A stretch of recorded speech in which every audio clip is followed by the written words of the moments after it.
All right, welcome back, guys. Automotive Inc. here. So I brought back the Car Enthusiast 2-drive, my new daily, which is one of the SUV finalists of the year. It actually shares a finalist with the Tucson and the Sportage and everything. So we're in the 23 Sorento X-line EX with the turbo. So everybody wants to know, 281 horsepower, 311 pounds of torque, running out of an 8-speed dual clutch, not a CVT transmission. So I'm not a huge fan of dual clutches, but 500 miles in, this is doing really good. No shudder, nothing crazy. But it doesn't matter what I think. I brought back the Car Enthusiast. So we're going to talk about his feels, what he likes, what he doesn't like. We're going to have him get on it, kind of see if that stuff. So let's see what he thinks here. Yeah. All right, so the Car Enthusiast here has a 22 Lincoln. 22 Lincoln Aviator. So we're talking high-end luxury vehicles. So obviously Kia's trying to punch at that belt, but can't necessarily come close. But what's your initial impressions? Well, we were just discussing that this the turbo they put in this is really gets it up and moving. You know, and with 281 horsepower, I mean that puts it in the territory as the the Palisade of the Hyundai Gen, or even the Telluride. I mean, it's pretty good horsepower, and you can definitely feel it. And you're used to the high-end seats, the high-end leather, you know. And this actually is a very comfortable configuration they put in this car. Fit and finish is excellent. Visibility, awesome all the way around. I mean, it's just a well put together car. I actually like the inlays too that they've put in on the dash and around. You know, the padded dash area. I mean, it's really well put together. Yeah, they did do some like fake open pore wood here, and then all soft touch materials here, which is kind of crazy. There's a lot of cars that have a lot of hard touch. You would think a lot of this would be hard. This is actually soft. I think the only hard part's down here, but other than that, it's pretty good. I mean, it's just a very well put together car. You got to hand it to Hyundai, Kia. The way their quality is being put together is really something that years ago you would not have thought. In fact, my daughter Katie had a Sorento years ago, 2012, 2013. Just not a very high quality car at that point in time. It has improved dramatically with this version, this 2023. Yeah, because you guys currently actually have a Honda in the family, right? You just got rid of a Buick and brought in a Tucson. A Tucson. A Tucson Limited. My wife had a Buick Encore. You know, and it was a nice little car. Not much more horsepower than what you get in a golf cart.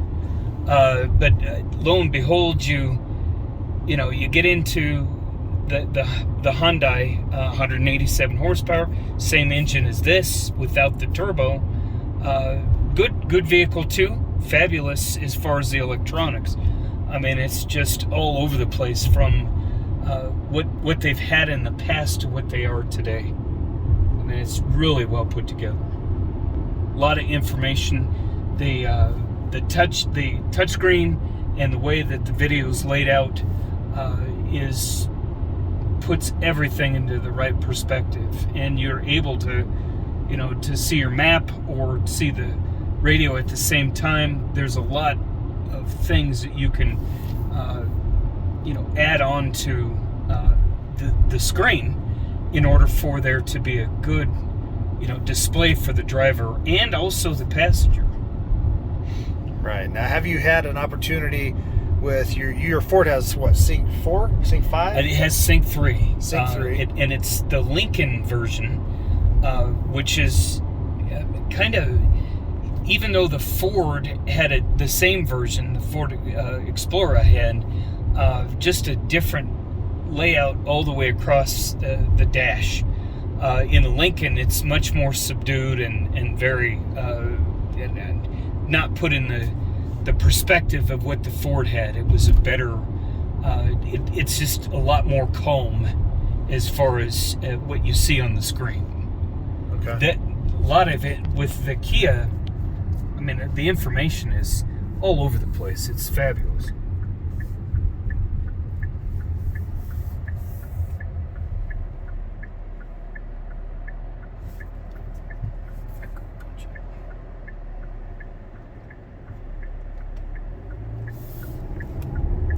Wow. Yeah.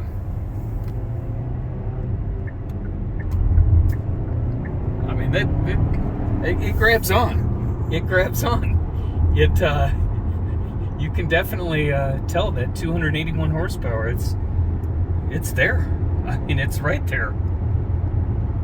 Yeah. Up to speed in no time at all. And the dual clutch really had no shudder there either, you know. So awesome. Now, does your Lincoln have a dual clutch? You know, it does. Is it 10-speed though? It's 10-speed. It's the same transmission they're putting in everything now on the Ford side. They're good transmissions. It's really well put together for the Lincoln size, which is a pretty stout car. It's 5,200 pounds. So it needs that twin turbo. It needs the 400 horsepower. It does absolutely need that, just because of the physical size of the vehicle itself. This is really well balanced with the weight of this vehicle, with this this engine in this the turbo. Yeah.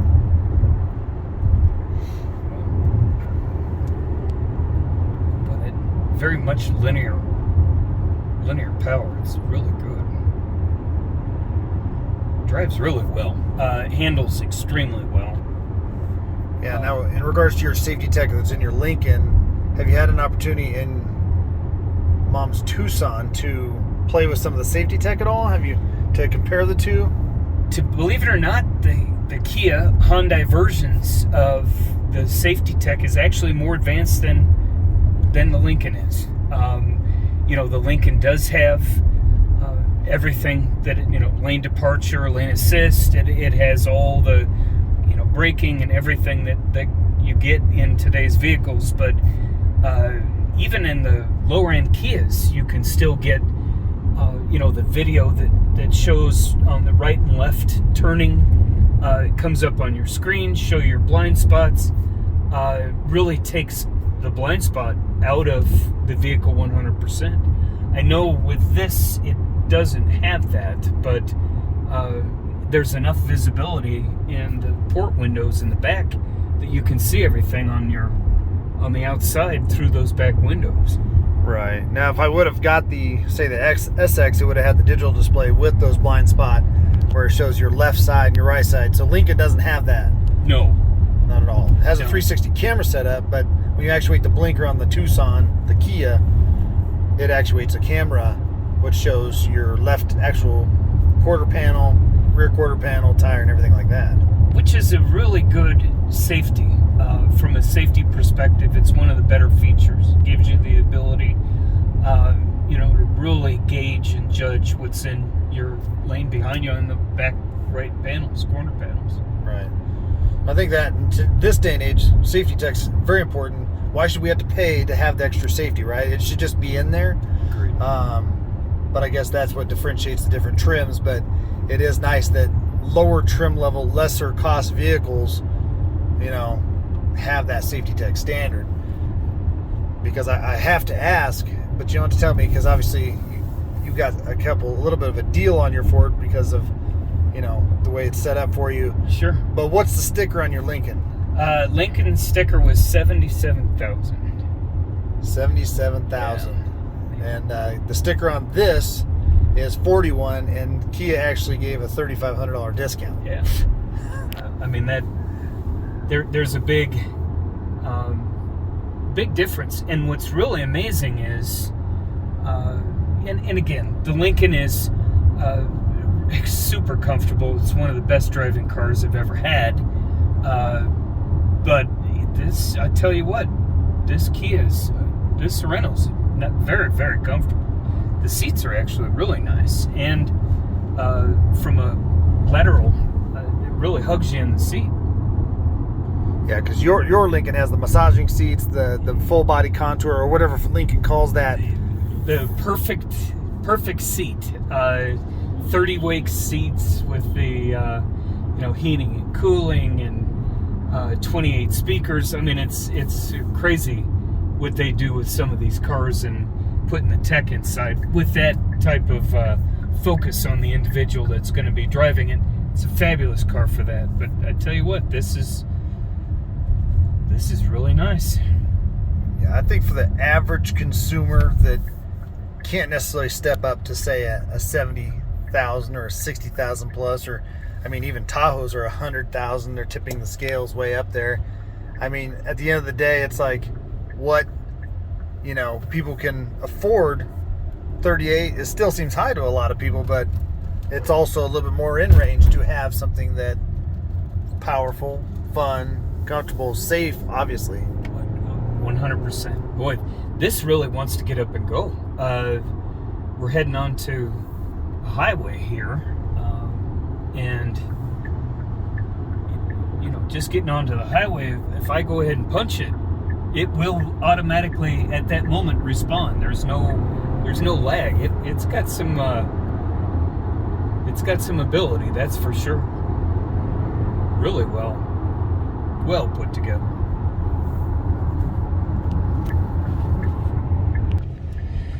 All right, so I gave him a chance just to kind of drive it, enjoy the vehicle and everything like that. But one thing that kind of came up is you're saying that you feel this is a pretty decent vehicle, correct? Yeah.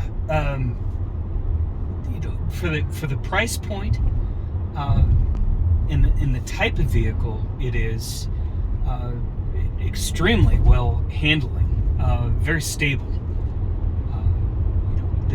Not a lot of body roll, if any, and it really almost hugs the road like a sports vehicle, and you can set it within all the parameters that you need to really tighten it directly into the road itself.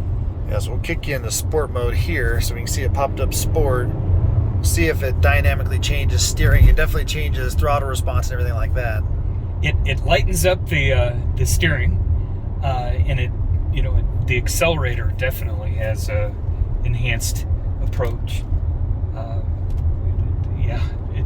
Also the suspension, you could feel a lot more on a lot more of the road in the sport mode. Some of the smart mode or the eco mode, it gives you more of a controlled drive, nothing of any consequence. But in the sport mode in this, it really does, it bites in. It bites into the road real well.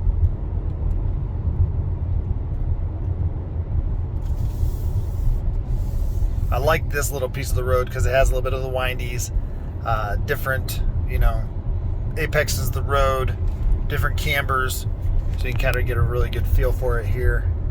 And what you don't feel is the body lean, even on the twist of the road itself.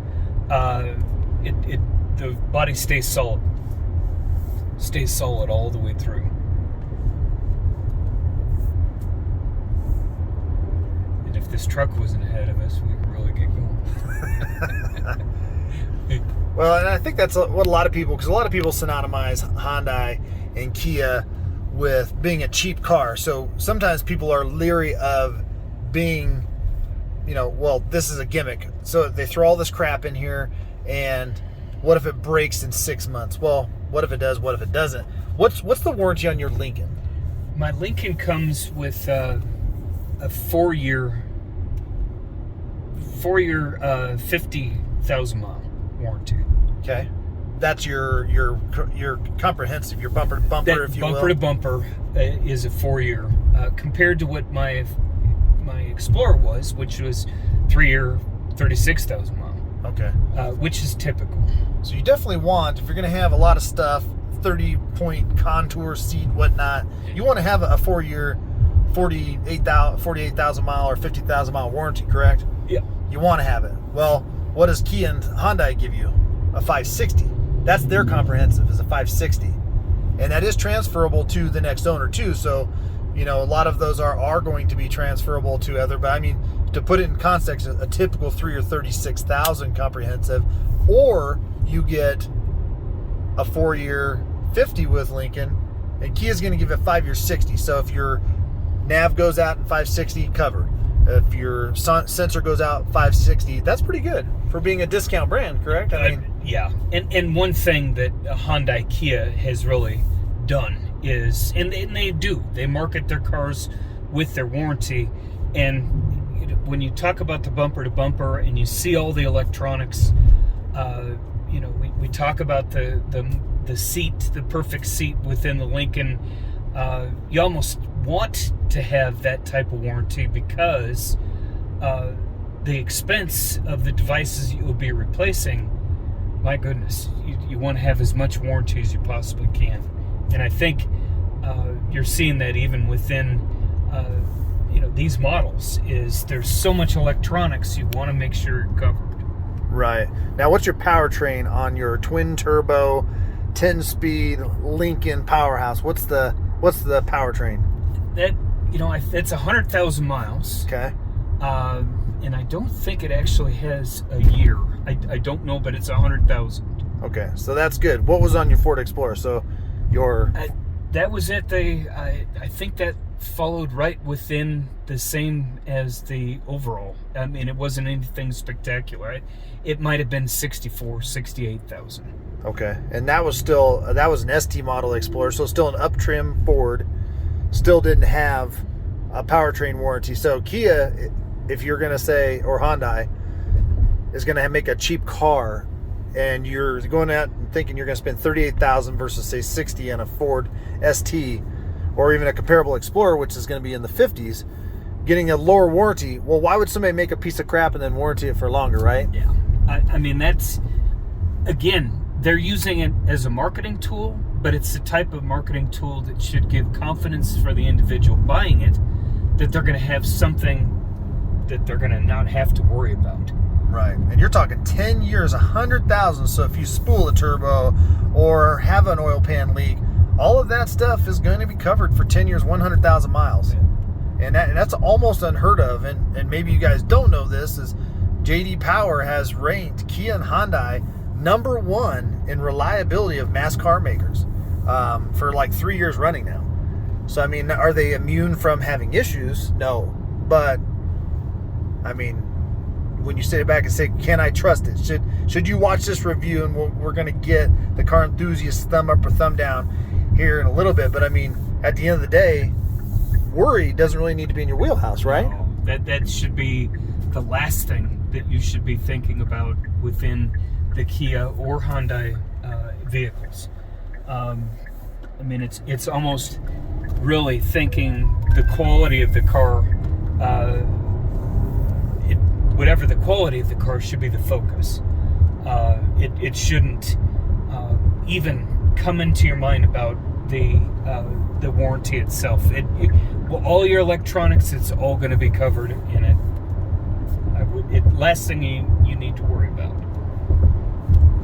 Yeah, and I think that definitely says a lot. All right, guys, so of course, just like with the Godzilla, we're going to do a 0, just get on it and see how it is. Are we in sport mode? Yeah, so we're good. We're good to go.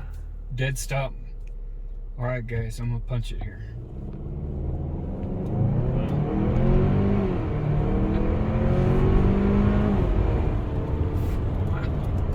Yeah, so not bad, right? No. They've got this well balanced. We kicked up the RPMs there, but that didn't.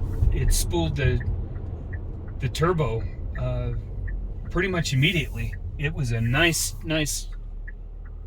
power jolt that you get right from the very beginning. Yeah, I think I might have even heard like a chirp of a tire, but I don't know. A little bit of a chirp. Yeah, very nice. Again, what I'm very pleased with this vehicle is the balance. You've got a good size occupancy for the individuals that you'll be driving with, your family. It's a great family car.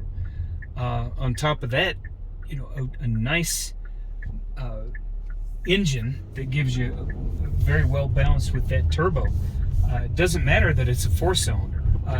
It really it doesn't need to be a 6-cylinder. It doesn't have to be something with larger displacement. The way that they balance out that turbo, it functions very well. Good. Now, so if a family is looking for buying a car, somebody's out there looking for a fun car, can't step up, their budget doesn't allow 50, 60, 70. We're talking this car is under 40,000 for this equipment. You say yes? 100% yes. In fact, it's the type of vehicle that you probably want to put at the top of your list of either that or the Tucson, the Sorento, the Telluride, the Palisade. Obviously, they have to be at the top of your list. You can't, when you look at the technology, when you look at the way that they're providing, the driving experience, this is definitely one that has to go to the top of your list. All right, guys, you heard it from the car enthusiast. I mean, this guy's had tons of great luxury cars, entry-level cars. He's been around driving for years, and I'm telling you, he goes out and kicks tires a lot just to have a blast. There you go. He says, hell yeah. Check out the Sorento. Maybe even buy it if it fits your wheelhouse. Thanks, guys. Hit the subscribe button, like button for me. We'll catch you on the next one.